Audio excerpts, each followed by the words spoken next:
नमस्कार, जय जोहार, जय छत्तीसगढ़। दूरदर्शन छत्तीसगढ़ के विशेष कार्यक्रम विकास के पथ पर आप सभी का स्वागत है। आज इस महत्वपूर्ण विषय पर हम चर्चा करेंगे, सुदूर अंचलों में शिक्षा की स्थिति।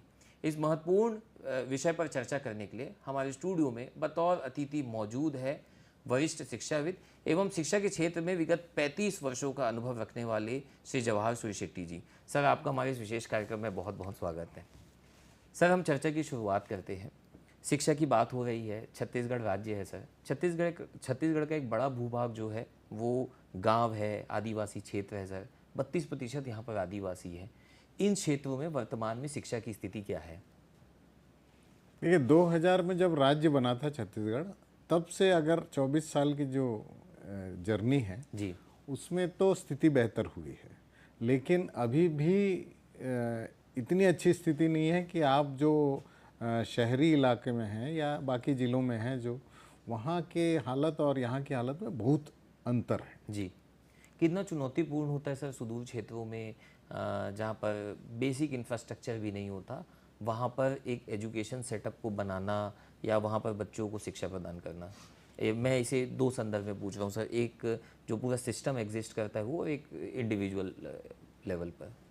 देखिए, चूंकि छत्तीसगढ़ का 44% वन है जी, तो चैलेंज बढ़ जाता है कि वनांचल में कोई भी शिक्षा की संस्था बनाना अपने आप में एक बहुत ही तकलीफदेह बात है। जी, और छत्तीसगढ़ बहुत ज़्यादा, इन 44% भागों में बहुत ज़्यादा पॉपुलेशन नहीं है, जी, तो दूर दूर गांव बसे हुए हैं और बहुत छोटे छोटे गांव हैं। तो कहाँ बनाऊं, क्या बनाऊं और क्या सुविधाएं कहाँ कहाँ दें, ये एक बहुत बड़ा चैलेंज छत्तीसगढ़ के लिए है। जी, दूसरी बात यह है कि जब हम व्यवस्था बनाते हैं तो आप आंकड़े देखेंगे कि इन इलाकों में 420 ऐसे स्कूल हैं जिसमें शिक्षक है नहीं और बच्चे हैं, शिक्षक विहीन स्कूल नहीं है। हाँ, हाँ, जी, तो 420 ऐसे हैं, 240 ऐसे हैं जिसमें बच्चे नहीं हैं, शिक्षक हैं। जी, हाँ, तो ये दूसरा चैलेंज है। और 74 ऐसे स्कूल हैं जिसमें दोनों नहीं हैं। जी, हाँ, तो ये दिखता है कि या तो टीचर वहाँ जाना नहीं चाहता, या व्यवस्था बना नहीं पा रहे हैं, या ट्रांसफ़र पॉलिसी में कुछ त्रुटियाँ हैं। जी, इसके बारे में अपन चर्चा कर सकते हैं। जी। सर, जब हम शिक्षा की बात करते हैं तो नई शिक्षा नीति को लेकर भी बात होती है। उसमें एक रीजनल लैंग्वेज पर भी विशेष जोर दिया गया है। बस्तर, जहाँ पे हल्बी, गोंडी, भतरी, ये जो स्थानीय भाषा है, इसको लेकर क्या कुछ नई इस पॉलिसी में आया है और कितना लाभ मिलेगा उन सुदूर अंचल में लोगों को, इसका, बच्चों को खासकर?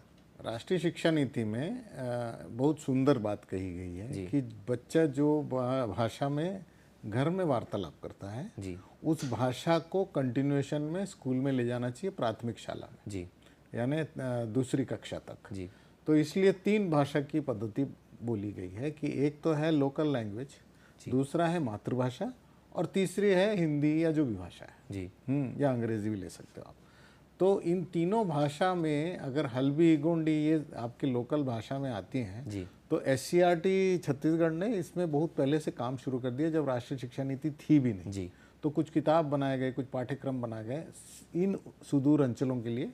और हल्बी गोंडी के जो मटेरियल हैं वो मुझे लगता है काफ़ी हद तक कारगर हैं उन बच्चों के लिए, जी, एक व्यवस्था में ले जाने के लिए, जहाँ शुरुआत उस भाषा से हो लेकिन हम आगे चल के उसको हिंदी में ले जा सकें। जी, जी। सर, हम सुदूर अंचलों में शिक्षा की स्थिति पर बात कर रहे हैं, तो आपने एक चुनौती बताई जहाँ पर बच्चे हैं लेकिन शिक्षक नहीं है। एक ये भी फिनोमेना की शुरुआत हुई है कि बच्चों को एजुकेशन के साथ साथ को करिकुलर एक्टिविटीज़ में इन्वॉल्व कर दिया जाए और उनकी जीविकापार्जन के लिए दूसरी व्यवस्थाएं की जाए। इस क्षेत्र में कितना कुछ काम हो रहा है छत्तीसगढ़ में? अभी तक तो नहीं हो रहा है, लेकिन राष्ट्रीय शिक्षा नीति पूरी तरह से अगले साल से लागू हो जाएगी। जी, तो उसमें व्यवस्था ये है, 2 चीज़ें हैं इसमें, सुदूर अंचलों के लिए बेहतर है ये। पहला ये कि 6वीं से लेके 12वीं तक आप कोई भी एक कौशल का चयन कर सकते हैं, जी, और उसमें एक पैरेलल ये खड़ी कर दी गई है व्यवस्था, जी, जो कि स्कूल के पास नहीं है। जी, तो कोई एक ऐसी संस्था है जो ITI है या कोई भी है जो उसका सर्टिफिकेशन करती है 6वीं से, ताकि बच्चे जीविकोपार्जन के लिए तैयार हो जाएं जी। और शाला त्यागी न बने, जी। उसका उद्देश्य ये है। जी। अगर 12वीं के बाद आप चाहते हो कि इस तरह के कौशल को मैं आगे बढ़ाऊं, जी। तो कॉलेज में भी ये पैरेलल व्यवस्था चलती रहेगी। जी। एक ये है। दूसरा है, राष्ट्रीय शिक्षा नीति में ये भी कहा गया है कि जिस जगह में आपका स्कूल है या आसपास के इलाकों में आप कोई भी ऐसे व्यक्ति को थर्सडे के दिन स्कूल बुलाइए, जी। चाहे वो कृषक हो, चाहे कारपेंटर हो, चाहे कुछ भी हो, जी। और बच्चों को उस दिन बैग ना लाने को कहिए और इस तरह के कौशल उन्नयन को स्कूल में उस व्यक्ति के द्वारा दिया जाए। जी सर, विगत 35 वर्षों में आपने काफ़ी सारे उदाहरण देखे होंगे शिक्षा के क्षेत्र में। इन सुदूर अंचलों में वोकेशनल प्रोग्राम में कितनी संभावनाएं होती है कि इसके माध्यम से वो अपना रोजगार बना ले? क्योंकि अगर गांव का बच्चा सोचे कि आर्टिफिशियल इंटेलिजेंस और क्लाउड कंप्यूटिंग पे काम कर ले तो ये संभव नहीं है। तो क्या क्या अवसर है इन सुदूर अंचल क्षेत्रों के स्कूल के बच्चे जो 10th 11th 12th के हैं या स्कूल पास आउट है? देखिए, एक स्किल सर्वे अभी किया जा रहा है केंद्र शासन द्वारा। जी। उसमें हम जिलेवार कौन से कौशल ऐसे हैं जिसको प्राथमिकता उधर दिए। जैसे अगर जंगल है जी। तो आंवला जो बीनते हैं जी। उस आंवला का एक्सपोर्ट होता है। जी। तो अगर मैं बच्चे को उसमें सक्षम बना दूं तो उसका रोजगार बन जाएगा। जी। लेकिन अगर मैं उधर आर्टिफिशियल इंटेलिजेंस सिखाऊं तो शायद ना बने। जी। तो इसलिए जिलेवार हमने कुछ कौशल लिए हैं जिनको हम उधर प्रोत्साहन देना चाहते हैं उन बच्चों को, और स्किल हब्स बनाए, जैसे दंतेवाड़ा में बना है उसी तरह का स्किल हब एक बनाना चाह रहे हैं हम लोग। तो हर जिले में ये उद्देश्य है गवर्नमेंट ऑफ इंडिया का, ये एक स्किल हब बने जी। और उधर उन स्किल की जानकारी और ट्रेनिंग दी जाए जो उस क्षेत्र के बच्चों के लिए फ़ायदेमंद हो। जी सर, आपने स्किल हब की बात की। आजकल स्कूलों में स्टार्टअप इंक्यूबेशन सेंटर की भी बात की जाती है कि 10th क्लास से बच्चों को अपने खुद की उद्यमशीलता के गुण सिखाए जाए। कितना कारागार है और विशेषकर इन अंदरूनी क्षेत्रों के लिए? देखिए, यूजुअली अभी तक स्टार्टअप जो है वो शहरी इलाकों तक सीमित था जी। और शीर्ष संस्थाओं तक सीमित था। जी, या मेट्रो फिनोमिना माना जाता था। ऑलमोस्ट ये ऐसे ही रहा है। और मेट्रो में भी बेंगलोर है, पुणे है, हैदराबाद है, इधर ही लोग भागते हैं, गुड़गांव है। अब ये हो गया है कि जैसे अभी अभी मैं IIM कोलकाता के साथ एक रूरल एंटरप्रेन्योरशिप पे हम काम कर रहे हैं जी। जो हर राज्य के IAS अफसर्स की ट्रेनिंग होती है। जी। उसमें हम चाह रहे हैं कि चूंकि ग्रामीण इलाकों में स्टार्टअप आइडियाज़ अलग टाइप के हैं जी। और सक्षम बनाने के लिए उससे अच्छा और कोई विकल्प नहीं हो सकता। जी। एक दूसरा है, जैसे शहरों में अधोसंरचना बहुत महंगी है। जी। तो बड़ी कंपनियों को ये तकलीफ आ रही है कि हम शहरी अधोसंरचना में भारत में मुश्किल हो रहा है जीना। जी। हाँ, जिस उद्देश्य से हम भारत आए थे वो अब नहीं पूरा हो रहा है। तो ग्रामीण अंचलों में क्या मैं कॉल सेंटर बनाऊं, वहाँ के बच्चों को ट्रेन करूं और उनको रोजगार दूं। जी। हाँ, ये एक विकल्प बन के आ गया है। तो रूरल एंटरप्रेन्योरशिप बहुत बड़ा विकल्प बन के आ गया है। जी। रूरल एंटरप्रेन्योरशिप ये अगर वाइडर अम्ब्रेला है तो कैसी एक्टिविटीज़ इसके अंदर आती होगी? मैं एक उदाहरण देता हूँ। जी। तेलंगाना में एक व्यक्ति ने ऐसा फ्रिज बनाया है जी। जो बिजली नहीं खाता। यानी उन अंचलों में जहाँ बिजली ठीक से मिलती ही नहीं है उन जगहों पे ये फ्रिज काम करता है। जी। सब्जियां खराब नहीं होती हैं आपकी, पानी ठंडा होता है, इस तरह के वो मट्टी का फ्रिज है। जी। और वो बहुत चल रहा है। जी। तो ये एक रूरल एंटरप्रेन्योर है जिसको प्रेसिडेंट ने अवार्ड भी किया है और इस तरह का एक व्यक्ति निकल के आ गया है। इसी तरह से सैनिटरी नैपकिन्स का एक वहाँ लोकल समूह है महिलाओं का जो बना के सरकार को देता है 50 पैसे में और वो सरकार में बांट जाता है। तो इस तरह के कई ऐसी चीज़ें हैं जो बच्चे कर रहे हैं वहाँ पे, पता नहीं चल रहा है। जी सर, पता नहीं चल रहा है। इसकी एक वजह है कि वहाँ पे डिजिटल रीच या डिजिटल पेनिट्रेशन काफ़ी कम है। वो लोग जो काम करते हैं शायद उसे एम्पलीफाई ना कर पाते हो। शिक्षा को बढ़ावा देने के लिए इन क्षेत्रों में डिजिटल टूल्स कितने कारगर हैं? जैसे अलेक्सा से पढ़ रहे हैं, जैसे हाल फिलहाल में मैंने देखा था बस्तर के बच्चे अलेक्सा से पढ़ रहे थे, वो अपनी गोंडी भाषा में बोल रहे हैं, वहाँ से हिंदी इंग्लिश में रिप्लाई आ रहा है। कितना कारगर है, कितना सस्टेनेबल है ये मॉडल उन क्षेत्रों के लिए भी? देखिए, बहुत अच्छा है ये, लेकिन बस्तर का मतलब जगदलपुर नहीं है। जी। जैसे जैसे आप अंदर जाते हैं तो रोड की व्यवस्था कम है, बिजली की व्यवस्था कम है, पानी की व्यवस्था कम है और इंटरनेट की व्यवस्था कम है। जी। तो आप अगर अंदरूनी इलाकों में जाएंगे तो उनके चैलेंजेस कुछ और हैं। जी। वो ये चाहते ही नहीं है कि हम AI सीखें या कुछ सीखें। जी। वो ये चाहते हैं कि हमारी सड़कें बन जाएं, हमको स्कूल प्रॉपर मिल जाए, हाँ, और स्कूल की छत प्रॉपर हो, तो उनकी नेसेसिटीज़ अलग है, एकदम बेसिक नेसेसिटीज़ हैं। तो ये अच्छी बात है कि एक कलेक्टर ने इस तरह का एक उपाय बनाया और उसमें हल्बी गोंडी आप AI के थ्रू सीख रहे हैं, और इसी तरह से एक डिक्शनरी बनाई गई हल्बी गोंडी की। इस तरह की चीज़ें हो रही हैं और बहुत अच्छी बात है। लेकिन मुझे लगता है कि हमको सबसे नीचे काम करने की ज़रूरत है, जहाँ बेसिक नेसेसिटी नहीं है। मैं एक उदाहरण देता हूँ कि हम जम्मू कश्मीर में उस समय बमबारी चल रही थी पाकिस्तान की तरफ से, और सारे स्कूलों में ऊपर से छेद था। अब हमको दिया गया है कि सर जाके एक बार देख के आइए कि क्या है। हमको आर्मी लेके गई वहाँ पे और देखते हैं कि वहाँ पे सचमुच में बच्चे कहाँ से जाएं, छत पे से कब बम गिरेगा पता नहीं।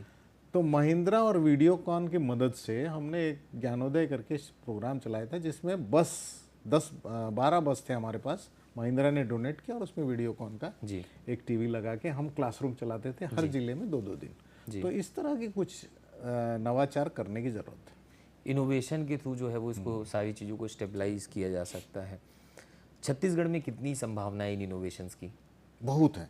छत्तीसगढ़ एक ऐसा प्रदेश है जिसमें संभावनाएं अपार हैं। लोग बहुत अच्छे हैं। हाँ, तो इसमें हर जगह राजनीति आती नहीं है। हाँ, तो आप अगर कोई भी संभावना टटोलते हैं तो लोग खुले मन से उसको लेने के लिए तैयार हैं, सुदूर अंचलों में भी। लेकिन उनको इमीडिएट बेनिफिट दिखना चाहिए, यानी आप उनके पास खाना नहीं है और आप AI दोगे तो वो शायद न लें। इस तरह की स्थिति है।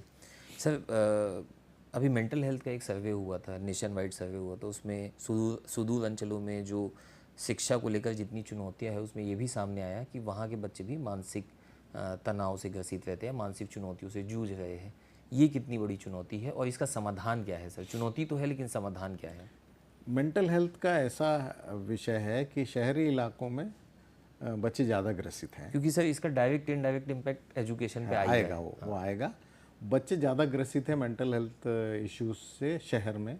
उसका कारण है कि उनके शहर में एक्सपेक्टेशंस अलग हैं।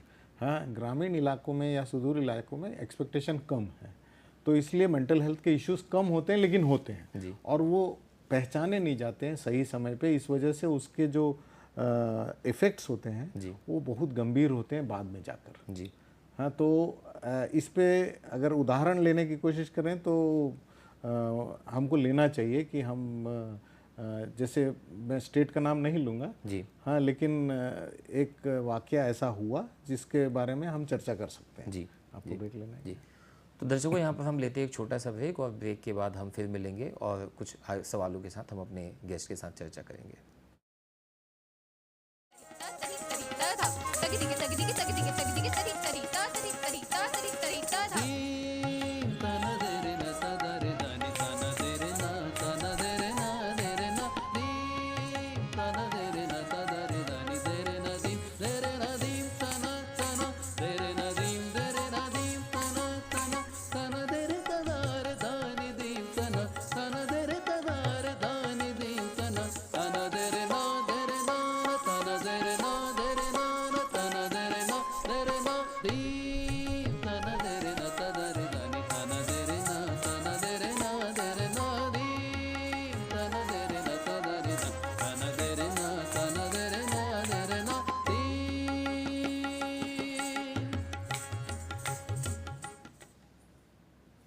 दर्शकों, ब्रेक के बाद आप सभी का पुनः स्वागत है। हम चर्चा जारी रखते हैं।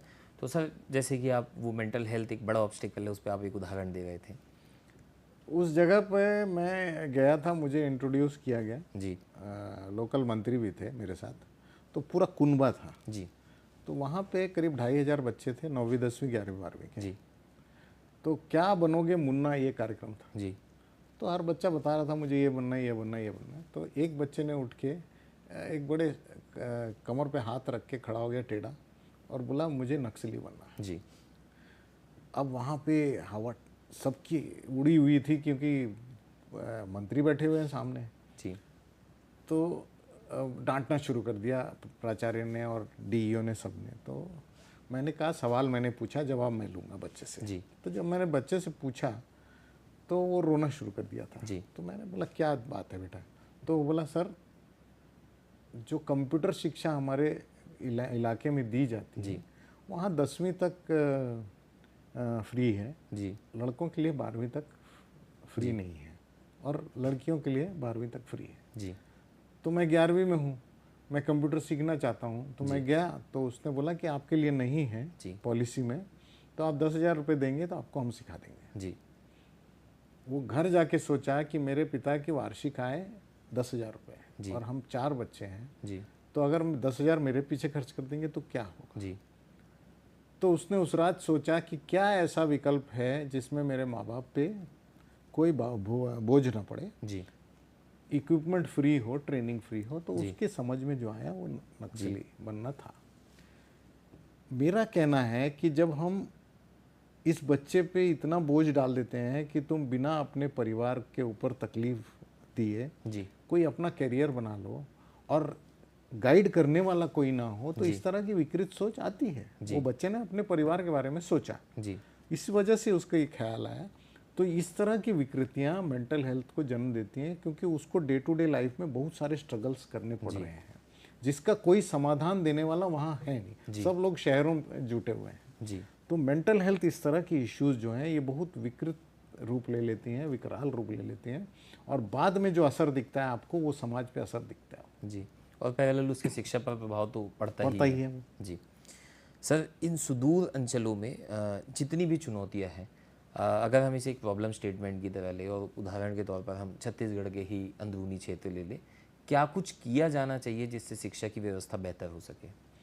देखिए, जैसे डॉक्टरों को 2 साल ग्रामीण सर्विस देने की अनिवार्यता है जी, इसी तरह से शिक्षकों को 2 साल ग्रामीण सर्विस देने की अनिवार्यता है। जी, आप मिलिट्री में किसी को पूछ के पोस्टिंग नहीं देते हो कि वहाँ लड़ाई हो रही है तो मैं नहीं जाऊँगा, इस तरह की चीज़ें नहीं हैं। तो शिक्षक को क्यों नहीं? और शिक्षक एक बेसिक ज़रूरत है, जैसे हेल्थ एक ज़रूरत है वैसे शिक्षा एक ज़रूरत है। ट्रांसफ़र पॉलिसी में अगर ये चीज़ लाई जाए तो ये जो आपको दिख रहा है कि बच्चे हैं टीचर नहीं हैं, वहाँ टीचर क्यों नहीं है? जी, या अनुपात जब ठीक है छत्तीसगढ़ का 1:20-21 का अनुपात है, जी, इसका मतलब कहीं टीचर ज़्यादा हैं कहीं कम है। जी, तो वो कम क्यों हैं और ज़्यादा क्यों हैं? क्योंकि हम अपनी सुविधा अनुसार अपनी पोस्टिंग मांगते हैं। तो ट्रांसफ़र पॉलिसी में हर जगह ये चीज़ अगर निश्चित कर दिया जाए कि 2 साल आपको सर्विस देनी ही पड़ेगी, जी, तो ही ये ठीक होगा। ये एक विषय है। एक विषय। अगर सर हम सिस्टम की इतर बात करें, पेरेंट्स की क्या भूमिका होना चाहिए इन सुदूर क्षेत्रों में कि वो अपने बच्चों को एक बेहतर शिक्षा, इन जो भी एग्जिस्टिंग संसाधन है, रिसोर्सेज है, उसमें कैसे बेहतर शिक्षा मुहैया कराए? क्योंकि वे खुद अभाव में उनका जीवन निकला, शिक्षित नहीं है, लेकिन अपने बच्चे को जो शिक्षित करना चाहते हैं, जिनका इंटेंट है, वो क्या करें? देखिए, इसमें एक व्यवस्था बनाई गई है, स्कूल मैनेजमेंट कमेटी SMC। जी, ये किसी भी शासकीय स्कूल में अनिवार्य है कि आप स्कूल मैनेजमेंट कमेटी बनाएं। जी, स्कूल मैनेजमेंट कमेटी में समाज के कुछ लोग, बच्चों के कुछ पेरेंट्स और स्कूल के कुछ लोग और लोकल प्रशासन के लोग होते हैं। जी, स्कूल मैनेजमेंट कमेटी की जिम्मेदारी है कि वहाँ टीचर है कि नहीं, अगर पढ़ाई ठीक हो रही है कि नहीं, बच्चों को जो चीज़ें मिलनी चाहिए वो मिल रही हैं कि नहीं, सुविधाएँ और अधोसंरचना कैसी है, ये जिम्मेदारी उनकी है। मैं मानता हूँ कि पेरेंट्स अभाव में रहते हैं गाँव में, लेकिन SMC तो अभाव में नहीं है। जी, SMC की जिम्मेदारी है कि उस स्कूल का उत्थान हो। कुछ जगह SMC बहुत अच्छा काम कर रहा है, स्पेशली तमिलनाडु में, जी, लेकिन छत्तीसगढ़ में बहुत ज़्यादा जागरूक नहीं होने की वजह से SMC के सिस्टम को थोड़ा सा कमज़ोर है। जी, हाँ, उसको मैनिपुलेट किया जा सकता जी, है। हाँ, तो उसको अगर हम सुदृढ़ बना दें जी, तो ये स्कूलों की हालत बेहतर हो सकती है। जी। सर, हम ओवरऑल शिक्षा की स्थिति पर बात कर रहे हैं। बहुत सारे युवा ऐसे हैं जिन्हें मालूम है कि ये चुनौतियां हैं। उन्हें अपने डेली रूटीन में किन किन चीज़ों पर काम करना चाहिए, जिससे पहला वो नॉलेज ओरिएंटेड पढ़ाई कर सके, मतलब वो, और दूसरा वो जो भी पढ़ रहे हैं वो एक बेहतर रोजगार की ओर दिशा में उनको कंस्ट्रक्टिव काम की ओर ले जा सके। इसके लिए युवाओं को क्या क्या काम करना चाहिए, विशेषकर सुदूर अंचलों में, क्योंकि वहाँ रिसोर्स का काफ़ी इशू है? देखिए, प्रधानमंत्री जी ने अगले 1 साल में 1 लाख ग्रामीण इलाकों को इंटरनेट से जोड़ने का लक्ष्य फिर से दिया। पिछले 1 साल में भी ये हुआ है, अगले 1 साल में भी होगा।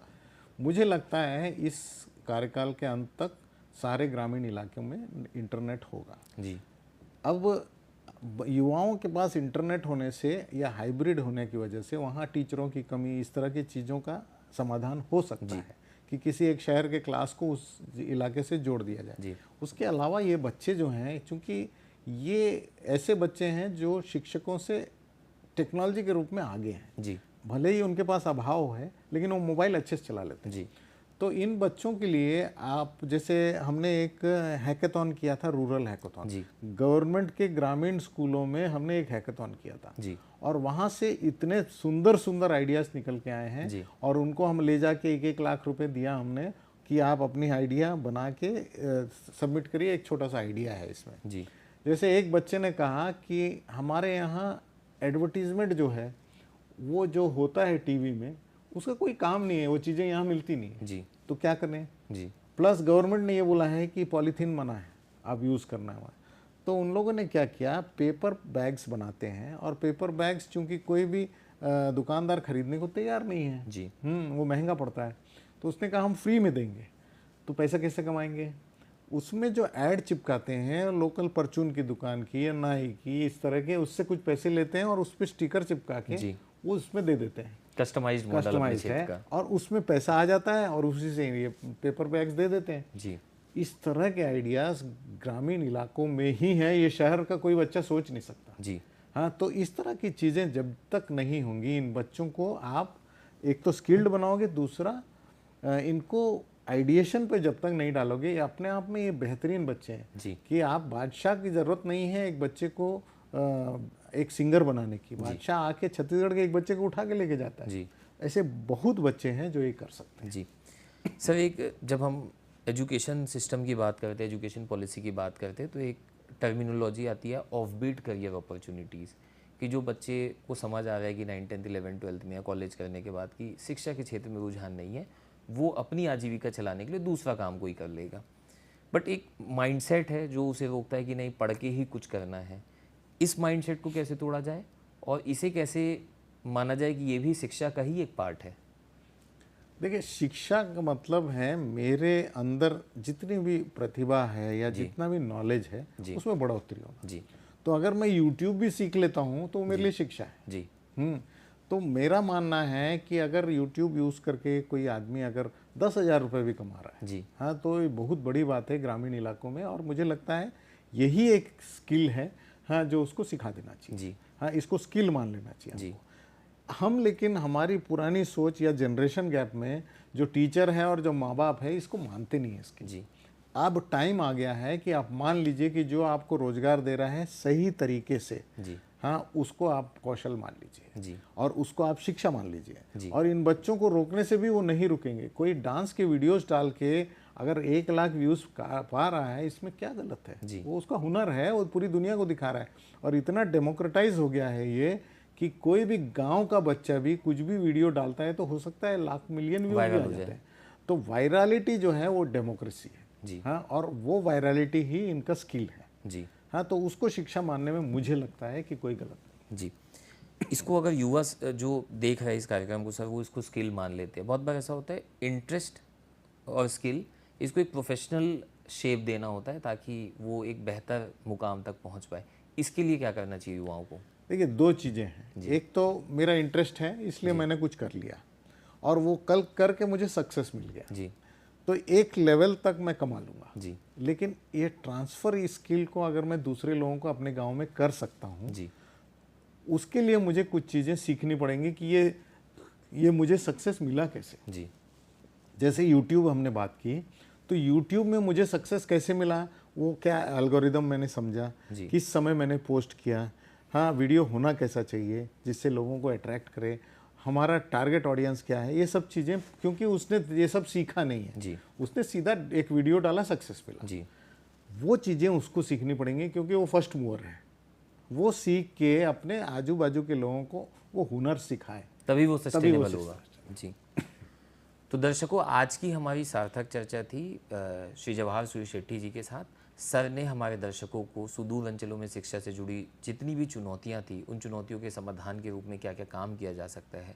आज की जनरेशन जो है वो शिक्षा के साथ साथ, फॉर्मल एजुकेशन के साथ साथ ऑफबीट करियर अपॉर्चुनिटीज़ में कैसे बेहतर कर सकती है, इन सभी चुनौतियों को पार करके वो एक कैसे अपना बेहतर फ्यूचर की ओर आगे बढ़ सकते हैं, अपने जीविकोपार्जन के लिए काम कर सकते हैं, इन सभी चीज़ों से जुड़ी हुई महत्वपूर्ण जानकारी हमारे दर्शकों को दी। सर, आपने हमारे दर्शकों को बेहद महत्वपूर्ण जानकारी दी, उसके लिए बहुत बहुत धन्यवाद। तो अगले बार फिर हम मिलेंगे किसी नए विषय के साथ। तब तक के लिए दीजिए हमें इजाज़त। जय जोहार, जय छत्तीसगढ़।